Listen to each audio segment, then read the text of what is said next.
MLS Aces Podcast. This is your host, Tom Sweezy, joined with Jason Vivang. We are back for another episode we missed last week, so apologies to the listeners and the viewers out there. The midweek MLS action, I think, really caught up to us, Jason. I mean, you were at the Fire game midweek, but I completely forgot midweek MLS still happened at this point, so it was a little throwback. I mean, the only reason I knew was because I was going to the game. Because you're like, oh shit, I have to go to a game. I was like, oh, it's a Wednesday. Oh, wait, I have to go to the Fire game tonight. Which, we don't need to talk about the Fire this episode. Can I just get one confirmation about that Fire game? Did anyone win a 50-50 or was I confused on Twitter?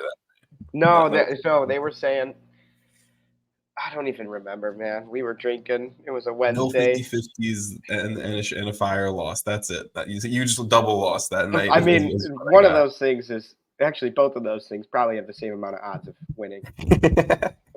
All right. Well, there's a lot of news and stuff that we've missed from the past week. It was an exciting rivalry week with, like I said, midweek action, weekend action. I think we're going to talk less games and more kind of just like news around U.S. soccer and MLS. But first and foremost, I mean, I think the biggest news, I would say the biggest news in U.S. soccer or North American soccer, raccoon on the field, Philly, NYCFC. Absolutely love that, though. We love those moments. The play-by-play of, I think people are calling him Raquinho.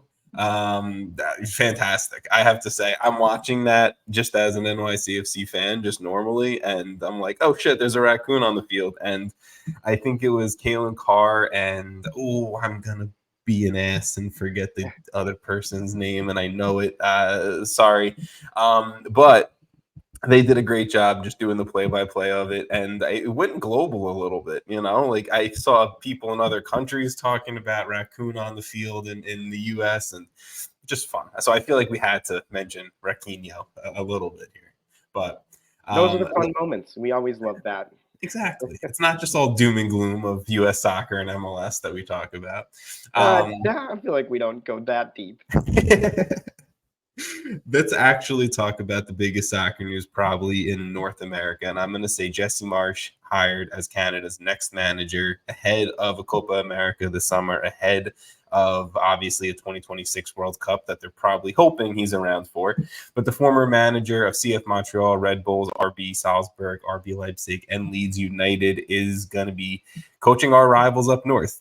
Obviously, if you've been following MLS or U.S. soccer for a while now, you know Jesse Marsch. You know he was MLS Coach of the Year in 2015. He's won 2 Austrian Bundesliga titles, 2 MLS Supporter Shields, 2 Austrian Cups. The success he's had being able to be one of the less than handful of American managers to coach in the Premier League. I mean, he is one of the best tactical minds of U.S. soccer, and seeing him go to a rival, and I'm going to count Canada as a rival at this point, is a little weird for me. I don't know. I like it for Canada. I don't like it for us, if that makes sense. Well, and I got some texts from friends and stuff that were like, oh my God, this is horrible for the U.S. Like, oh, he's going to a rival. I mean, it tells you all you need to know about Jesse Marsch as a coach. Like, he is such a good coach. He's been in the conversation for the U.S. job many times, I feel like, without ever getting that role. But I do think that people kind of, us included, almost penciled him in our minds, like eventually, potentially, and all the what is very divisive. I'll still say eventually, just to touch on that point real quick, I'll still say if there's success with Canada, I can eventually see it happening. But and I had a friend who was like, so this is like basically he'll never coach for the U.S. now. He basically killed his chances. And I was like, no, like if anything, him having success with Canada would, like, the U.S. is still a step above, like as much as and I think this is a good spot for him. Canada obviously went through some troubles with Herdman at the manager. Have a good team. It's like now or never, or not never, but like this is one of those times that you have a solid core in Canada of players, and you need to get a manager who can get those guys working on the field. And I think Jesse Marsch is like actually pretty solid for this role. Like, I'm kind of excited to see what he can do. And like you said, like they are kind of our rivals, but you know what? I'll root for Canada if it's against, not us. I don't think it's the same type of rivalry as like Mexico in the US. But like I think Jesse Marsch can really prove himself here as like that next, like I do feel like with Leeds and with his later Europe career, it kind of like not hurt him as a manager, but he sort of took a step back from where we all thought he was. Yeah. And obviously the competition level is a different animal when you go to Europe, when you go to Premier League. So I don't think you can like really fault him, but at the same time, it's like this is another chance for him to reprove himself. Whether you think he needs to or not, I think this is a really good spot for him to get back into like the national or the worldwide conversation of like your U.S. managers. Jesse Marsch has got to be in that conversation of what he's been able to do and what he's coached at some pretty massive clubs. For sure. I think the point that I was thinking of when you were saying that is more like the rivalry now with Canada. Like, I can agree that this is this is the best Canadian men's soccer has ever been, right? When you're talking from talent to, I think, production in competition to all of that. Yes, they still don't have a trophy. Yes, they still think, they need to produce more talent at a consistent rate to be up there with the US and Mexico in terms of the giants of CONCACAF. But I think Canada right now kind of firmly have their hold on that third spot. Well, you have the best player Canada's ever produced. Yeah, right? You have arguably the best player in the region, right? Alphonso Davies, I would say is the best player in the region. But the thing that I think makes this interesting is I feel like this almost amplifies the rivalry with the US. There's the Greg Jesse thing. I mean, that has to be something that has to be a talking point. Right. Former teammates. But when they play, it's going to be a lot more interesting now. It's going to be a different type of chess match. 100%. Seeing Jesse Marsch on the sideline, like whether it's in Canada or the US, the first time the US anthem is played, there is going to be something there. There is going to be something there if the rumors of Michael Bradley being an assistant under Marsch comes true, because that would be even interesting, even more. There's a lot to it. There's layers that I feel like are just going to amplify this rivalry and make, I think, ultimately have Canada grow as a soccer nation and as a soccer country, and probably get the best out of the, Jonathan Davids, Kyle Larens, Steven Eustachios, and the rest of the major talent in that group. The one thing that you and I texted about a little bit was when Jesse Marsch, I think he went on his final episode of the podcast that he has with CBS with Jimmy Conrad and Charlie Davies, kind of talking about, the decision to go with Canada and what everything was like. He spoke about the process that he was in line for the USMNT job. And it almost came down to, I think, when he met with the players were kind of standing up for Greg Berhalter a little bit more in the hiring process, which is interesting. I think fans that don't like Greg probably don't want to hear that or admit that or see that, but there's been aside of that, there's been a lot of support for Greg from the players. I think we've seen over the course of this entire tenure he's had now for 100%. How many years now? 4 or 5 years? Like 4 years? 3 years? It's been more than that. He has a whole World Cup cycle under his belt. 8 years? Wait, there's been a lot of support for him through the players, and like whether there's obviously, if like I said before, like with Greg, the fan base is pretty divided, and whether you stand on supporting him or not, it's like the players clearly do. He clearly has a good relationship with the players, and he's been able to get a lot of dual nationals into the team and been successful in recruiting and in building the culture, right? Like we've talked about the U.S. men's national team in terms of culture. Like, is this might be one of the best eras of just how fun all these players are and how much they seem to get along. And I think that's got to be, like, when it boils down to it, Greg, and that's a success for him. And I think like when it comes to Jesse Marsch, like sure, this will be a rivalry, and I was gonna say to you, do you feel like this is like a slap in the face from Jesse Marsch to the U.S. Federation? It's just like, well, I'm gonna go to Canada. I don't think he did this as like like F No. you guys, but I do think like it's got to be part of his thing. Like, oh, if I win with Canada, that's just like kind of a slap in the face as we once almost had you. You know, there's going to be a little bit extra chip on his shoulder when they play the U.S. I think it's like I don't think he's like I'm going with Canada to Like spite you. yeah, No, like I don't think so you either. US. No, I don't think it's that. But I think at the end of the day, right?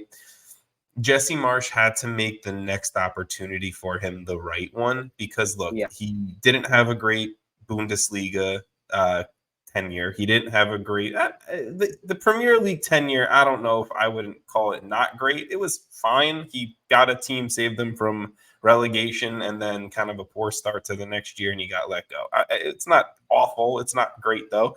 So I think he needed to make the right move for his career, like a smart one. And me personally, this is a very smart move for him.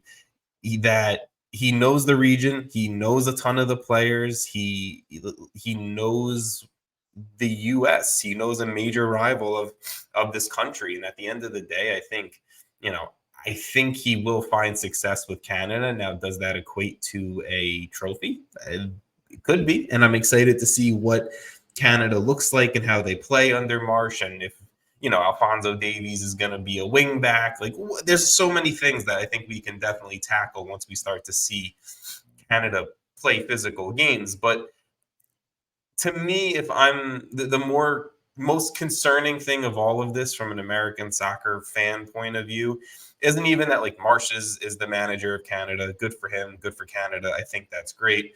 It's more in that interview that I was talking about. He said that like the U.S. Federation kind of like treated him like shit during the interview process. He didn't say those words exactly, but they didn't treat him maybe the best during that interview process. And that concerns me in the sense of like, if you have this dude who's about to take a very high important position, high paying position, all of that, maybe you treat the candidates with a little bit of like, couth and respect around all of it. So that's maybe the only thing I'm taking away of like, once Greg's time is done, whether that's before 2026, after 2026, whatever it is, maybe the next round we do a little bit better. Maybe if Jesse is a candidate. And Jesse Marsch has coached U.S. Top players, right? Like Tyler Adams has been coached by Jesse Marsch for years. So yeah. Was Weston McKennie on those Leeds teams? Not yet, right? I don't think the overlap was there, if I'm not mistaken. I don't think it was either, but Brendan Aronson might have been. But regardless, like it's not like Jesse Marsch is just some random guy. Like this guy has got some of the best resume of any U.S. soccer coach. Like I was saying, he might be, one of the top U.S. soccer coaching careers that we've seen so far, just from the profile of some of the clubs he's been at. And I think you're right. Like the U.S. Federation was just like, like didn't really put that much work into it or didn't really care to try. It's like down the road, you might want him. Down the road, when he starts having success with Canada, you might say like, oh shit, like we could have gotten this guy, or we still might be able to. You might be able to get him away from Canada, but like you got to treat these people like with respect. Yeah, I mean, look, this is the type of thing that, like, in a few years' time could bite you in the ass. I from my personal, professional side of things, that isn't podcasting, you never burn a bridge. You never know who's going to come back to be in important positions or conversations in years to come. So, look, I think what I'll just leave it as is good for Canada, good for Jesse. I think this is the right move for him. But I don't know if you have anything else you want to finish up with. I think you're right. I mean, this is like I was trying to say, like this type of move is exactly kind of high profile that Jesse Marsch is probably looking for, like a big nation, kind of in their like team prime almost, or entering. Like a lot of these guys are, like we've been saying, probably at the top. You have Alphonso Davies, who's arguably the best in the entire region in terms of ability to affect games. And I think just having those assets is something that is really appealing. Like if you're gonna go coach a team and Canada's calling, like they're in an appealing spot to be able to get a guy like Jesse Marsch, and they went out and did it. And props to Canada for doing it, because that's a pretty ballsy call to be like, hey, Jesse Marsch, we know you're like one of the biggest American coaches. Come over and coach your rivals, basically, in Canada. Yeah, and I mean, look, I don't know the history of Canadian managers that well but if I'm looking at the last few that I know of off the top of my head, Jesse Marsch might have the best resume of any Canadian manager all time. I mean, I know John Herdman had a ton of international success on the women's side of things, so maybe you could argue John Herdman.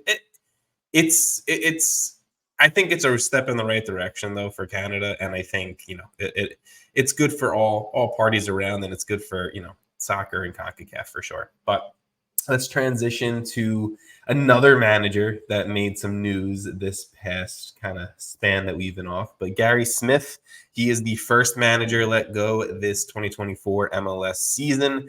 If you guys don't know, Gary Smith has been the only manager of Nashville SC in their MLS history, and he was brought up from their transition from USL Championship to MLS in 2020. In 163 games in charge of the MLS version of Nashville, he has a record of 64 wins, 53 draws, and 46 losses. The thing I want to point out that I found really interesting, if you count his time with the USL version of Nashville as well, he's managed 240 games for the club with 101 wins, 73 draws, and 66 losses.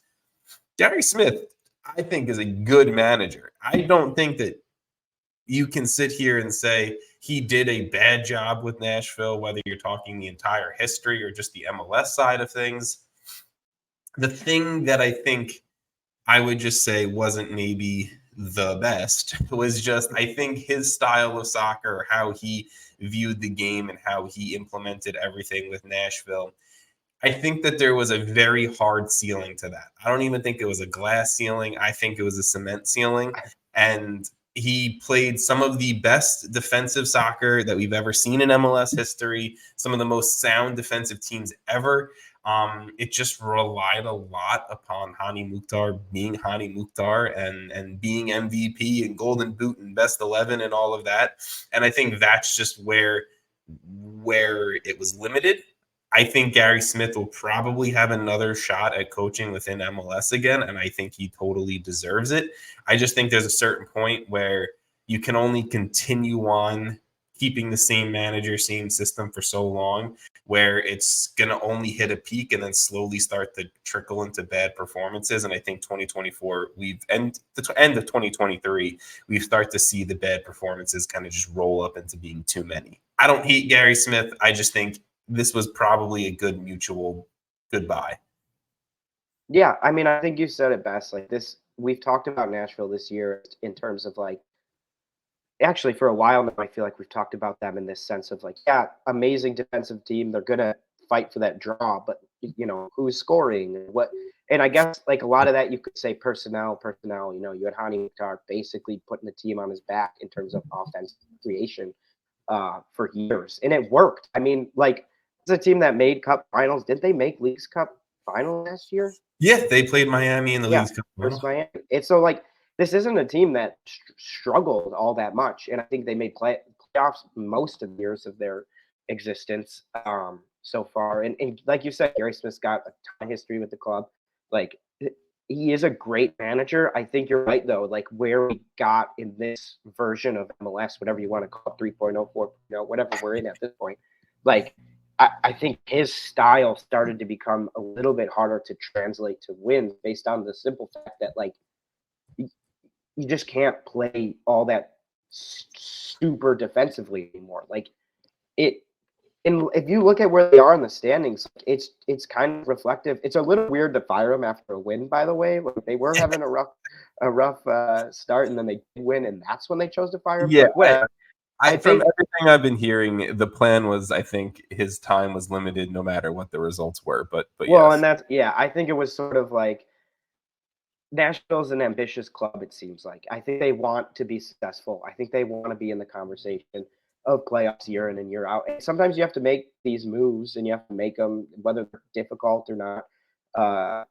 I don't know. Like, like you said, Gary Smith has had this super long history, has a pretty solid record with Nashville, has taken them pretty far. But at some point, like, I think you just need fresh ideas, fresh movement with the team. I think on the field this year, they haven't been as sound defensively. They haven't been as cohesive as a unit, and it's kind of reflecting in the standings. And I don't think Nashville wants to be that far down in the standings. I think they're a club unlike some others that actually care. So. I mean, I agree. I think, to be honest, Nashville cares. Obviously, I think they have the largest soccer-specific stadium in the U.S., if I'm not mistaken. I feel like I've heard that a few times. They obviously have a ownership group that cares. They have a front office that I think in Mike Jacobs, who does a great job. I just think there are some issues that I'm like, okay, like they need to be addressed sooner rather than later. We're talking about the DP number 9 situation. It's been Ake Loba, it's been Yonder Cadiz, it's been Sam Surge. They haven't been able to pull a DP, especially a DP attacker, to rival or match or just give support to Hani Mukhtar. I mean, outside of Hani, you've barely got much production out of anyone in attack outside of Kai Kamara like years ago or whatever. Yeah, I mean, I don't know. I literally can't think of another name. Like, this is also a team that at one point, like, they had Brandon Vasquez on the books. Like, we forget how much Brandon Vasquez has kind of bounced around. You could also look at some throwback names maybe for people here, but like a Rodrigo Pinheiro. They also still currently have fucking, who is it on the roster that blows my mind that I see it every single time? Randall Leal, like the Costa Rican who was supposed to be the next big thing. Like, they have had so many players that they've spent big money on or big names coming from big clubs, whatever it is, that just haven't worked out. And it's just been like, okay, Walker Zimmerman's a DP center back. He's been a 3-time defensive player of the year, like all this stuff. And Hani Mukhtar is a stud. Like, that's all it's been. And it's worked. They've won games, but trophies don't come from that at a certain point. You have to hit that next level, and I don't think that next level is possible with what Nashville's doing right now. Now, from everything that I've been listening to and I've been reading on social media from people that I trust, I think Nashville is going experienced manager in the next route. They're going to take their time and they're going to definitely not rush a hire, but I think they want someone from Europe and they want someone experienced. So we'll see. And I hope it's someone maybe a little bit more offensive. I don't want them to completely step away from who they are, but maybe just a tad more offensive. I think Gary Smith has done an incredible job leading this team into their MLS era, and kind of bringing them as they go into a new league, this level. And he's been super successful at making a team that competes every week, right? Like, no matter what team is on the field, that's not an easy team to beat, right? Like, under Gary Smith, there was no easy win versus Nashville. And I think, like you're saying, hopefully they can keep some of that identity, but get a more, I guess, ambitious, attacking-minded coach might be kind of a step. So, I don't know. I think overall, like, you can't say much bad about Gary Smith and what he's been able to do in Nashville, because I think he's been highly successful in terms of MLS management. But I think at the same time, it is time to kind of let Nashville take that level up, like you were saying, kind of level to get to the next level and start to win trophies and compete a little bit more based on scoring and less just like brick wall defense, which is great, but obviously it hasn't translated much into trophies.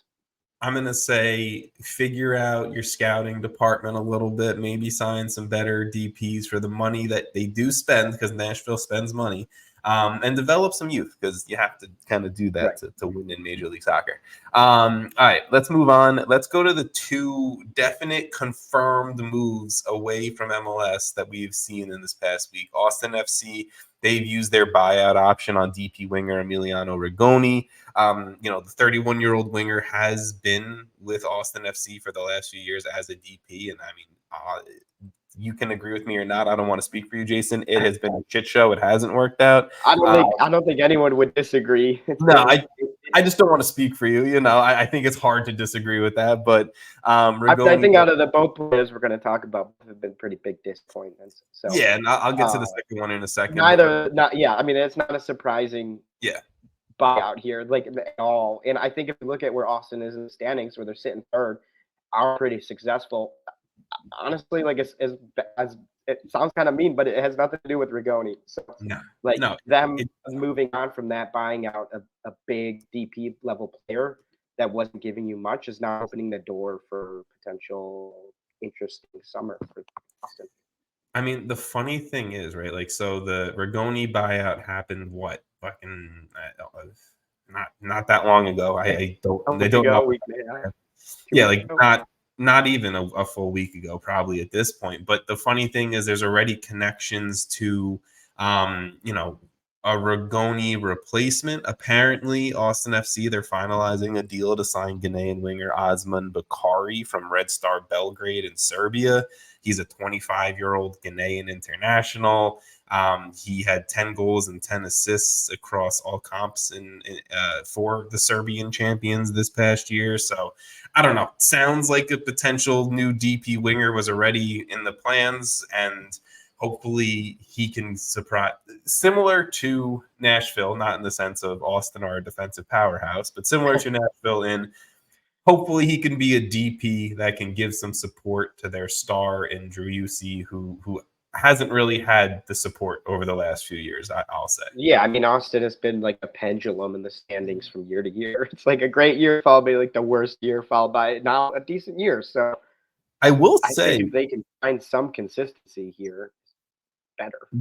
When they're winning, like they are currently, they're a fun team to watch. It's just when they're bad, they're really miserable to watch. And it just feels like everyone hates each other when they're bad. It feels like one of those teams that it's like when they're winning, it's like this is awesome. Everyone's happy, everyone's celebrating, the stadium's rocking, But when they're losing, it is like everything's horrible. Yeah, no, I mean it's exactly right. But I like the young pieces on Austin.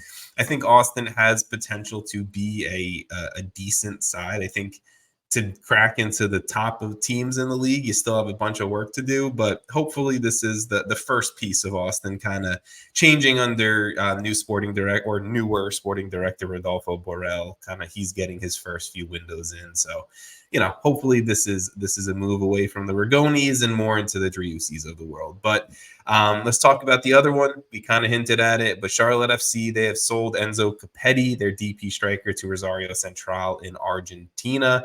I'm just going to really lay this out as this is the final pre-Dean Smith era DP that has gone from the roster. Jozwiak is gone. Karol Swiderski's gone. Now Copetti's gone.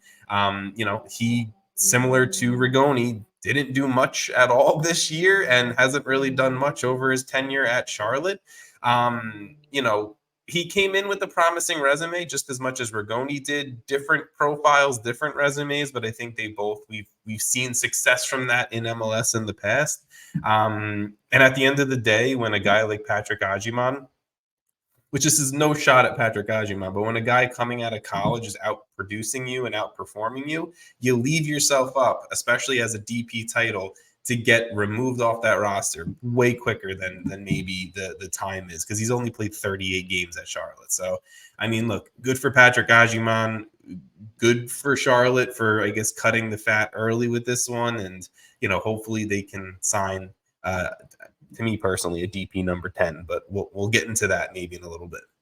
Yeah, I mean, if you're a DP, like what comes with that is expectations. And out of most clubs, I feel like we're having these conversations. My club doesn't listen to a single thing, but like you're expected to perform. You're expected to create for your teammates. Like you're one of 3 DPs on the team. If you're not successful and if you're not having a good year, then your team is probably bad. Like it's just kind of how it is in MLS right now.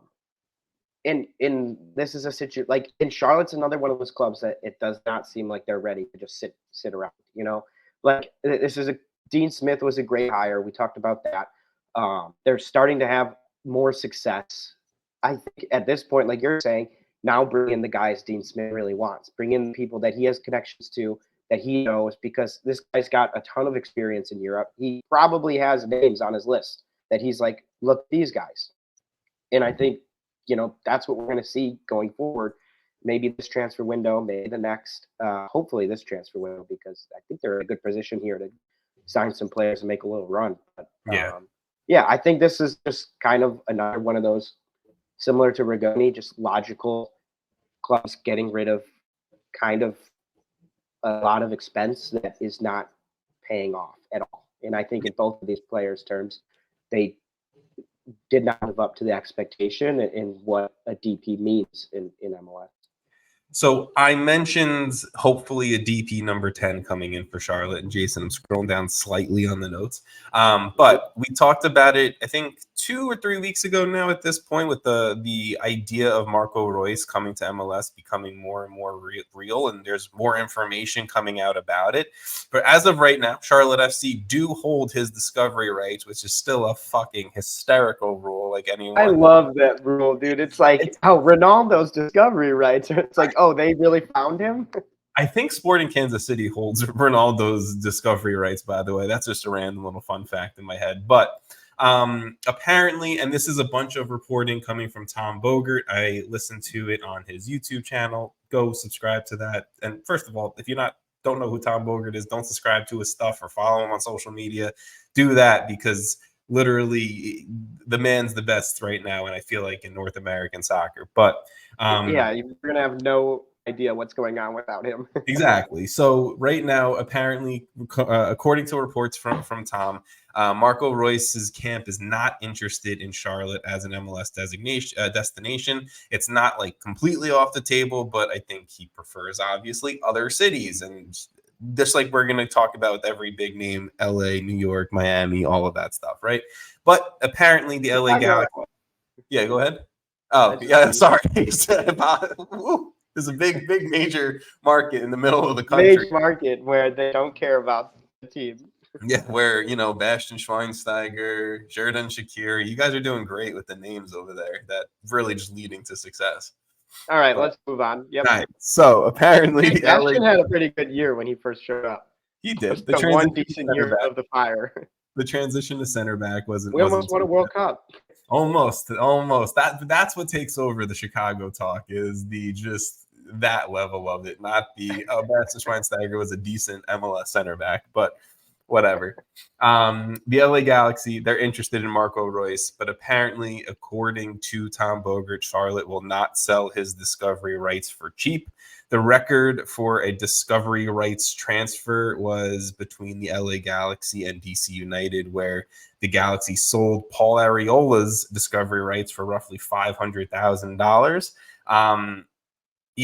From what Tom Bogert's saying, it's not going to be anywhere close to that number if the Galaxy want it. So Charlotte really want Reus. I understand it. I think Reus would actually be a perfect fit as a DP10 in their system. They need someone who can kind of connect the lines from a very strong defensive side to getting it up top to a Kervin Vargas and getting it up top to Patrick Agiman and stuff. So I would like to see Reus in Charlotte. Don't know if it's going to happen, but don't know if the Galaxy are going to spend all that money to sign Reus and then also have to either buy down a DP or figure that out. So I don't know. But do you have any? I mean, you have to play him with Ricky Puig as well, which I don't know. Does that take away from Puig's impact? Maybe a little bit. No, I think they do. Puig runs enough. I think Puig would be more of the legs in it, where Reus is maybe. I don't consider Ricky Puig a pure number 10 the way that people do. I think he's more of kind of like a. Yeah, but he operates in that space a lot. I think you could let Puig run around, do whatever he wants, and let kind of Marco Reus. I personally, whatever. My question is this: I've just been thinking about this because it's discovery right things is so funny. But if Marco Reus wants to go to the Galaxy, there's just no chance MLS isn't let him go.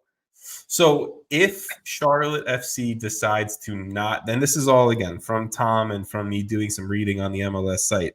If Charlotte FC do not offer Marco Reus a contract, then they have to sell his discovery rights to an MLS team that offers him a contract for $50,000 in allocation. We have to get rid of these discoveries. If Ronaldo wanted to come to MLS, someone's figuring you can only go to Kansas City, and he was like, "No, I want to go to NYCFC." There's absolutely no way MLS isn't figuring out how to get him in New York. Okay. Look, at the end of the day, it wouldn't surprise me if a higher up, Don Garber-esque level person was just like, "All right, let's figure this fucking shit out and let's get why do we have these rules? Like somebody up top's got to be like, what are we doing?" Well, look, we hopefully are seeing a full 3DP, 3-2 U22 initiative spot coming this summer. So hopefully some of these rules are changing. That's the hope. The discovery rights make sense when it's like youth players in certain when it's homegrown geographical areas. But when it's established superstars in Europe, it's kind of weird. You didn't discover Marco Reus. I mean, it's dumb. It's fucking dumb. But at the end of the day, Reus to MLS, I don't think is going to happen anytime soon, as far as he still has a Champions League final to play and to figure that out. Also have to figure it out with the clubs, if Charlotte's going to offer, if they're not, all this stuff, right? So just wanted to give a quick little update since we did talk about Marco Reus not too long ago. Some more news. Sergio Ramos in advanced talks to sign with San Diego FC as a DP center back. This is also coming with the SDFC. I don't like that. The San Diego FC news of Chucky Lozano is apparently very close to being official, and him being a DP winger as well for this team. So we could see Sergio Ramos, Chucky Lozano, and kind of the building blocks that they already have in place. I mean, I'll let you go with this if you want. How do you feel about a DP Sergio Ramos? I mean, the guy is still very good at defending. Like, I think both of these moves, like we talked about with Lozano, is like this is a big move to make when you're starting a new team, right? You want to establish, and like I said before with Lozano, you want to build around your superstar, not bring him in after you have 15 players and say, you're going to fit into this, right? They can fit players around these guys, right? And I think Ramos is, but my personal opinion of Ramos and what I actually think are different things. But I think as in terms of success, you're not going to find many defenders with more success on field in terms of just impact and trophies and experience. And I think when you're starting a team, you bring Lozano and Ramos as your two big names before signing any other players. Like, I think that sets a pretty important tone for what they want to do and then what they fill in around that. And they still have a third DP, and it seems like that will likely be another ambitious player.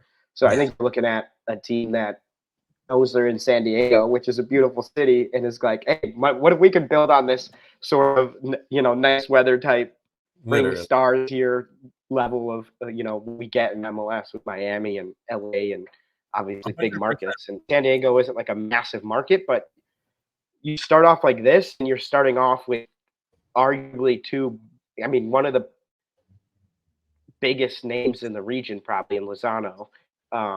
And one of the best defenders of all time. Yeah. So like you're literally starting off with a massive, massive bang, which is huge for them. Look, I don't like DP center backs. Sorry, center backs. It's not like I don't want you all to be paid. Like, if you bring in Virgil van Dijk as your DP center back, I think you're going to be pretty successful. Okay, Mr. Liverpool fan over there. I just don't think at 38. Sergio Ramos had a very good year for Sevilla and La Liga. I do watch a lot of La Liga the same way I watch a lot of Premier League, and Sergio Ramos, still at 38, was producing at a high level defensively for a good side in Sevilla. I just don't know if I can justify giving a DP tag where you're paying one of your top three dudes at 38 on a back line. Where is he going to play game in and game out for you? And where we've seen struggles with guys like a Giorgio Chiellini, who was very good when he was playing, but he didn't play every game. There was injury concerns. There was the turf thing. There was the travel. There was all of that. So I think Sergio Ramos would play very well in MLS and play probably very well for San Diego, but How much are you getting out of him, and is that going to equate to a DP level contract? I don't think so. But there is also the sentiment of, like you said, this is a brand new organization, a brand new club. If Sergio Ramos can maybe be like a legendary face tied to that, set up a culture, set up what this club is trying to achieve and be, and a level and a standard from the jump, maybe Sergio Ramos is a trendsetter in that. And then you're kind of investing a DP contract and stuff on and off the field in that sense, which I don't hate then. But I just don't know if from an on the field perspective, I love it. But that's just me. I think, like you said, he's 38 years old. What are you expecting, like, year-wise? Maybe 3 at most years with the team, maybe 2. Like, you're not investing a DP contract that's like, oh, we're tied to this guy for 5 years, right? Yeah. You can move on and get another person in, but at that point, you've already established your team with the ambition and with the drive of getting players like Sergio Ramos. And whether it's, where they go from there is a big deal. But I think at least initially, you come into MLS, you're not expected to win the league, right? No team, outside of the Fire actually won the league in their first season. True. But I mean, Atlanta had a very successful first season, but we've seen a lot of teams, struggle in their first season. And I think if you can get Sergio Ramos, get Chucky Lozano, you're creating fans in that sense. You're creating sort of a club that people can root for. People can say, oh, I know him, or, oh, yeah, that's a really big player. Let's go see him before he retires. And you get that in, and maybe you invest a year or two into that, and then you move into how can we make this team way more successful now that we've established our fan base, established our, club culture. So I don't know. I don't think it's necessary. Like, you're right. 38-year-old Sergio Ramos as your DP is concerning. Anyone, I think 38 or older as a DP is a little bit scary to think about. Yeah. But and it's Sergio Ramos, and when you're starting a team from scratch, basically, like, bring in people that are going to make the team at least exciting to watch. And I think Sergio Ramos will be a reason for people to go watch them. Like, I'll be, if he's on that team and they're playing the Fire, I'll be like, yeah, this is cool. I'll see. I'm not even a huge fan of Ramos, but it'd be cool to see him before he retires. So I think you're gonna get a fan base pretty quickly.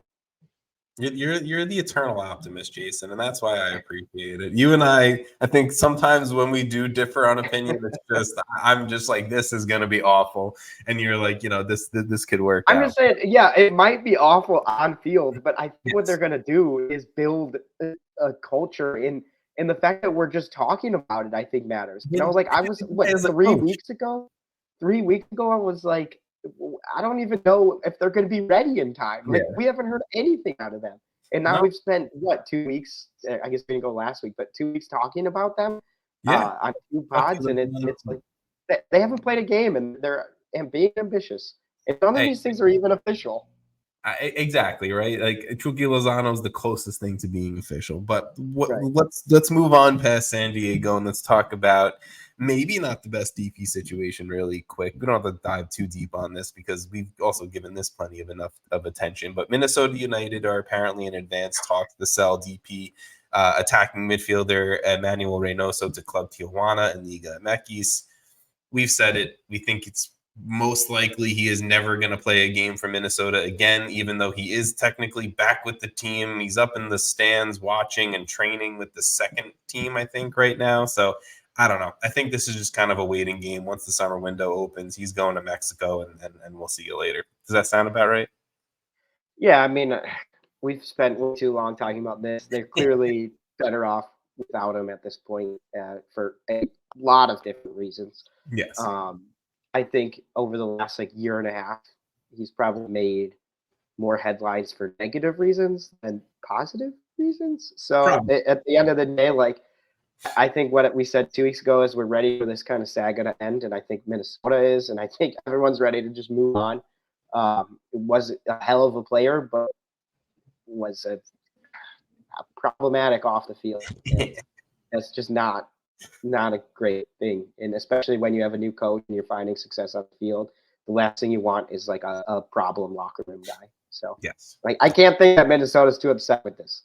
no, I think Eric Ramsey's probably like, let me just open up a DP spot so I can fill it with my dude and let's move forward, which I completely understand. Even though Reynoso, talent-wise, is probably one of the top 5, top 3 best players in the league, but whatever.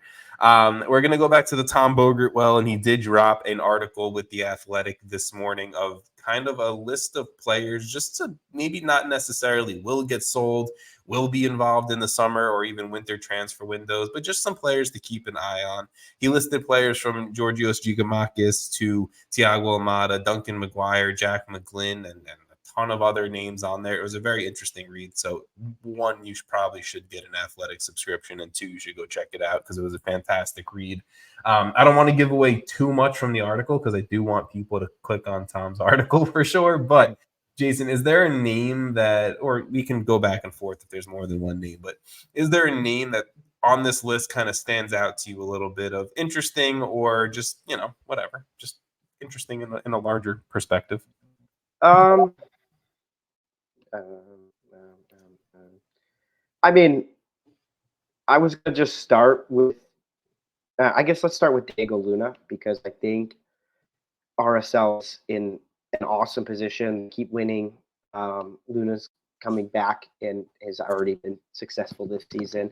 Yeah. You've got Arango, who's been awesome already this season.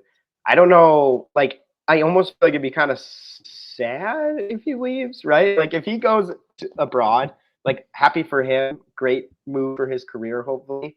But I also think, like, I kind of want to see what this team can get to this year. Like, I would hate to see it happen. I guess not, like, I wouldn't hate to see it happen this summer, but I would be kind of like, oh, that's kind of a bummer. Like, RSL's having such an incredible season. Arango's playing arguably the best in the league, with even in a league with Messi right now. Like, he's leading the league in goals. He's in the, I think he's 4th for assists. The guy is just automatic right now. So I think Diego Luna is, like, obviously has a ton of potential. Would love to see his career continue to grow. How old is he? He just played at the U20 World Cup. So, right? Whatever it was. So I think he's 20.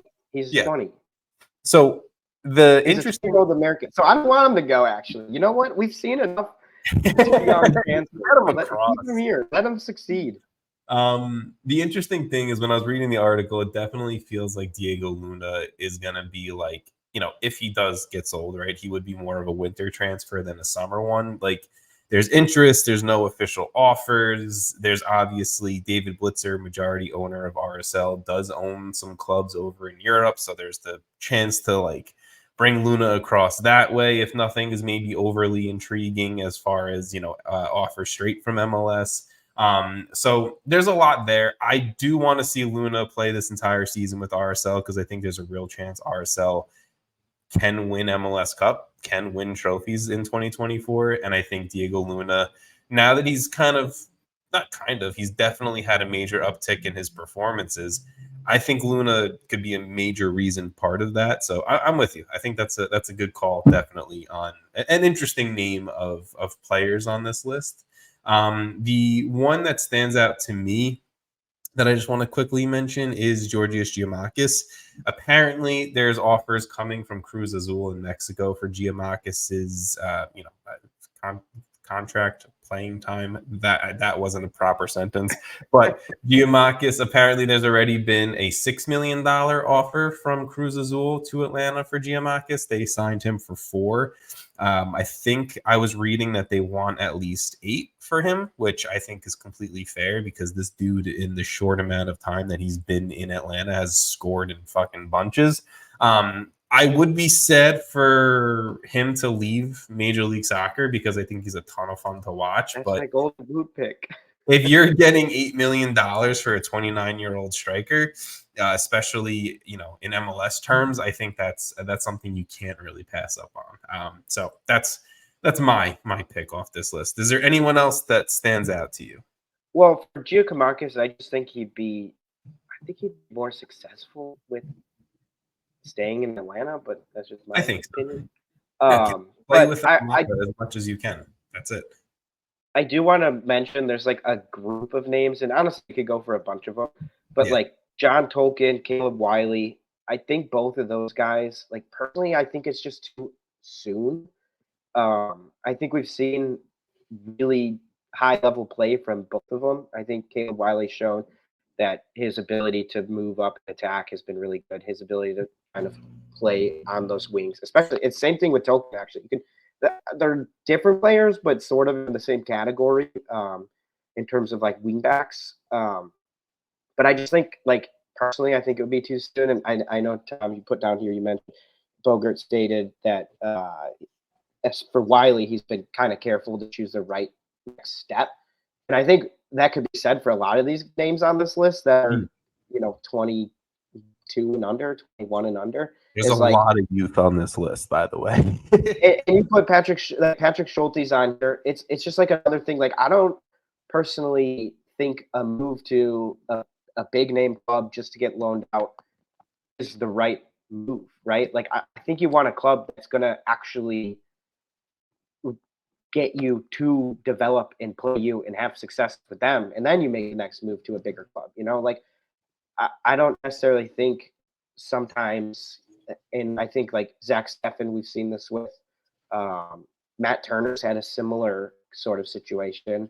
Even Slonina, like if we're just going goalies here for Patrick Schulte, like that's three names that I think have made some pretty big moves to Europe. And I think like with Turner, it was maybe a little bit different because he was a little bit older. But I just don't like seeing these guys rush into moves. I think like Brian Reynolds is a good example of a move to, I think it was to Roma, right? Initially. And then that, he's been on what, 3 teams since then, 2 teams. But apparently, I think a lot of significant rumors around Brian Reynolds being, EFL Championship or Premier League heading over. So good for him. But, and I'm all for that. And I think a lot of that, like if they're good enough players where I think in the end of the day, they can, the work ethic and whatnot, they can kind of get on the right trajectory anyway. But I just feel like we see a lot of times these like really massive hype moves, like in the Caden Clark is another one, right? Like a huge move, and then it was like, okay, well, that didn't work, and now he's back already. Like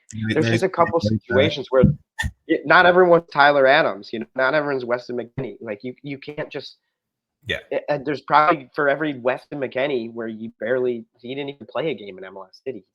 Just was in the academy and went straight over. Else's academy. Yeah, like for Adams is a better example, right? Like he's had pretty solid success in Europe, but like, for every one of those, there's probably 15 to 20 where it's going to be a lot harder to do that. So, and I think that's where you can't just like sit back and be like, like you said, I got sold to Manchester City. That's great. My career's sold. Like it's not like the move has to be the right move for each individual club, the selling club, the buying club, all of that. Right. So it's not to say like, Alistair Johnson being sold to Celtic was the biggest move in the world when Montreal sold him a few years ago. Celtic's a big time team, but is Alistair Johnson going to get the playing time to develop to be a 200 game player at Celtic, or make a bigger move to a Premier League team eventually, or whatever it's going to be? And Alistair Johnson, by the way, for those who haven't kept up with Celtic, he's a starting right wing back for them and doing very well. So shout out to Alistair Johnson. But I think, like we're saying, whether it's Tolkien, Schulte, Wiley, or the other names on this list, Jalen Neal, Jack McGlynn, Duncan McGuire, Almada, right? Like all of these guys have to go to where they feel they're going to get the most playing time and most success to be successful in their careers at the club level and even potentially at the international level. I think you don't have to go from MLS to a big 6 Premier League team or one of the top. It's nice, but it's 10 clubs in the world. Like you can go from MLS to the English Championship, or you can go to Crystal Palace. Like I think that's a team that like Chris Richards is on now and having pretty solid success. Like you don't have to go to these massive clubs where Manchester City has, 10 guys at every position that are going to play over you. Like, or go to Chelsea that just has a history of buying players and loaning them out for decades. Like, I think there's better steps. And obviously, like, I'm not the one making the decisions. And I think if I was in that position, I'd be like, Chelsea wants to buy me. Like, that's amazing. So it's sort of like, it's hard to say from our point of view and get into that mindset. But like, I see Legia Warsaw, or I see like, Manchester United. I'm like, oh shit, I don't know where to go. It's. Would I rather be in Manchester, England, or or Poland? Yeah, it's, again, the final thing that I'll say is, look, a Big Six English team could be the right move for that player. Not saying it's not. That's obviously the end goal, is you want to play in one of the top 12 giant clubs of the world for the most part. That I'll kind of roughly say is 10 to 12 teams. That's the end goal, is you want to be a starter or a consistent player for one of the top 10, 12 best teams in the world.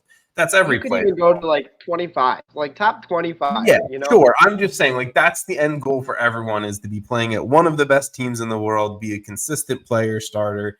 But there's a different path for every single, I think, player to potentially get to that point. I think that's what we're saying here, and I hope MLS. Well, and I think that quote is really important, like the Caleb Wiley one, where he's been careful to choose the right next step rather than you just jumping at the biggest game or the first offer available. And I think that can kind of be just echoed across all of the youth or the young MLS players who are looking to make their next step. Think about the next step rather than going, here's the shiny number one offer that just came in. That might not be the best offer. Yeah, no, I mean, I agree. I think it shows maturity on Caleb Wiley and his camp parts too. All right, we're 57 minutes in, and all we've talked is transfers and rumors, and I'm fine with it. This is a transfer special, a pre-summer transfer window special. I just want to quickly run through some updates on some stuff going on, and then Jason, I'll let you finish up with whatever you want to finish up with. But Canadian Championship update: Vancouver, Toronto are both moving on to the semifinals. Vancouver advancing past Calgary FC on away goals on a 2-2 aggregate. Toronto destroying non-professional side CS St. Laurent 11-1 on aggregate. Fucking wild. Montreal, they are tied 1-1 on aggregate with Forge FC, but they are playing later today that we're recording, the 22nd. So we don't know the result yet. So we'll potentially find out if Montreal got cup set or not. U.S. Open Cup update: round of 16 has kicked off. Atlanta, Sporting Kansas City, and LAFC have all advanced onto the quarterfinals past their USL Championship opponents. We did have one cup set. Sacramento FC took down the San Jose Earthquakes 4-3 after extra time. Fun fact about that one: former Quakes midfielder Luis Felipe is the one that had a goal and an assist for Sacramento to eliminate his former club. And unfortunately, NYCFC 2's U.S. Open Cup run did come to an end as they lost to New Mexico United 3-0. They were the final Division III side that was left in the competition and got eliminated. 3 more games, again, happening the 22nd, the day we're recording, so we can't talk about them, but it's Dallas versus Tampa, Seattle versus Phoenix Rising, and Indy 11 versus Detroit City FC. So we will have at least 3 USL Championship clubs in the quarterfinals. Jason, that's all I'm going to roll into. I'm not going to talk about any of the MLS stuff. Next week, I think we'll definitely talk more about clubs impressing us right now, clubs on good form like our RSL that we've talked about, Toronto, NYCFC, Cincinnati, and a few others. But anything that you want to finish up with? Yeah, I'll give my games of the week again. I love Jason's games of the week. This is fun. It's fun, and I honestly feel like I've been doing pretty good here. You've had some good picks. This week, they're both Western Conference games. So the first one is Colorado versus Minnesota. Kind of like a upper table battle here. So Minnesota sitting in second, solid team. They've had a pretty solid defense this whole season. New manager, obviously, we've talked about, very successful so far. Quick question. Game. Yep. Minnesota, do you think that they're for real, as in like contenders to win a trophy for real?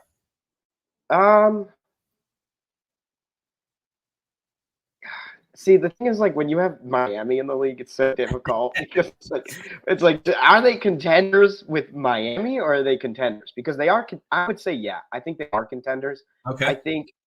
I don't think this is like a new coach bump. I don't feel like this is a a phase. I guess like it sounds weird to say it like that, but I don't think this is some like random thing. I think this is sustainable. I think it's, if anything, this is like an amazing springboard to begin. Kind of like I think it could actually get better. Colorado, on the other hand, like I think I was definitely too harsh on them to start the season because they are good. They've righted the ship. Yeah. They are allowing a lot of goals, but at the end of the day, like the longer they have to continue playing together, the better it seems like they are looking. So I think that is going to be a solid game. I have one more. Go for it. You ready? Other one, LA Galaxy versus Houston Dynamo. LA sitting in fourth. They have started to slip slightly, and I think they are still allowing too many goals. I think their problem is definitely on the defensive side, and it is starting to become like a little bit concerning. Like we saw them start with that amazing pace, but they were scoring 3-4 goals a game, and they still have a decent amount of goals scored. But as that sort of seems to be coming back down a little bit, they're losing a little bit more. Whereas I think Houston, you got Ache back. He was awesome. 2 weeks ago? Like we know where this team was last year. I think we assume, at least personally, I assume that they can get to that point again. But they've had a little bit of a slower start to this season, and I think this is a big game, especially because they're in eighth in the standings, and this would bump them a lot closer to the Galaxy.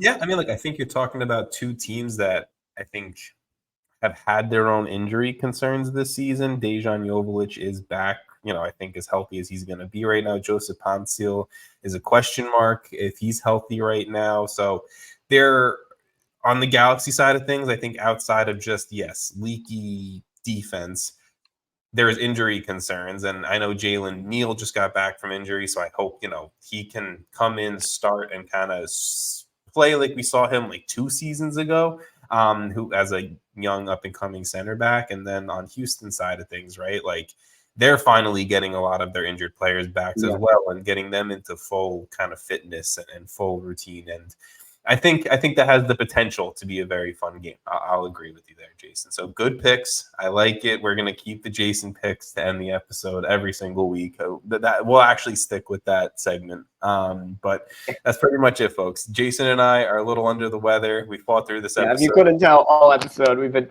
sniffling like crazy. It's out there. It's out there. So stay safe, stay healthy, everyone. Enjoy some MLS this weekend, and we'll talk to you guys next week.